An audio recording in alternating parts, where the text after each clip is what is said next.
Hello friends, అందరికీ నమస్కారం. Telugu life story వింటున్న ప్రతి ఒక్కరికి థ్యాంక్ యూ సో మచ్. అలాగే విశ్వానికి కృతజ్ఞతలు. ఒక వ్యక్తి నిజంగా తనకు కావాల్సిన దానికంటే తనకు వద్దనుకునేవి ఎక్కువ ఆకర్షిస్తారు. ఎందుకంటే వాటికి ఎక్కువ అలవాటు పడిపోయింది. తరతరాలుగా అతని సోల్ పనికిరాని వాటిని ఆకర్షిస్తుంది.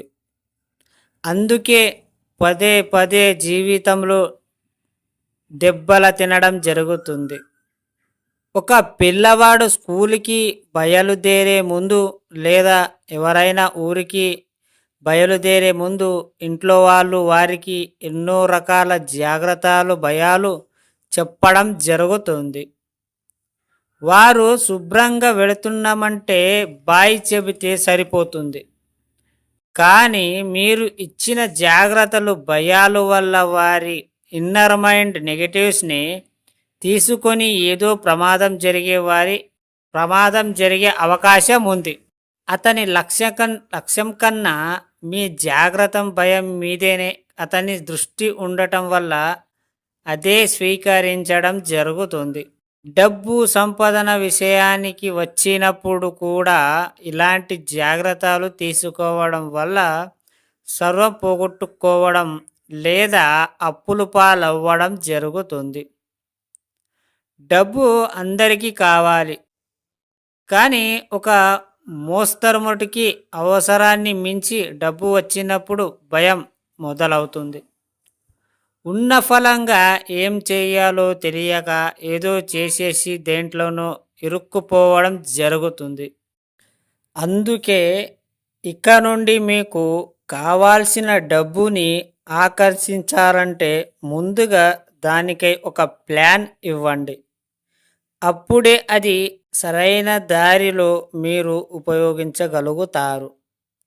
ఎక్కడికైనా వెళ్ళాలనుకున్నప్పుడు లేదా ఎవరైనా మిమ్మల్ని ఒక విషయం చెప్తున్నప్పుడు థింక్ యువర్ పాజిటివ్. నేను ఇంకా పోకనే ముందే మీరు ఏం చెప్పాలంటే నేను పోయి వచ్చినందుకు విశ్వానికి కృతజ్ఞతలు అని చెప్పుకోవాలి. ఎందుకంటే పదే పదే మీరు పాజిటివ్ ఆలోచించినప్పుడు, పాజిటివ్గా కలలు కన్నప్పుడు అదే మీ మైండ్ తీసుకుంటుంది. విశ్వం అదే మీ కళ్ళ ముందు ఉంచుతుంది.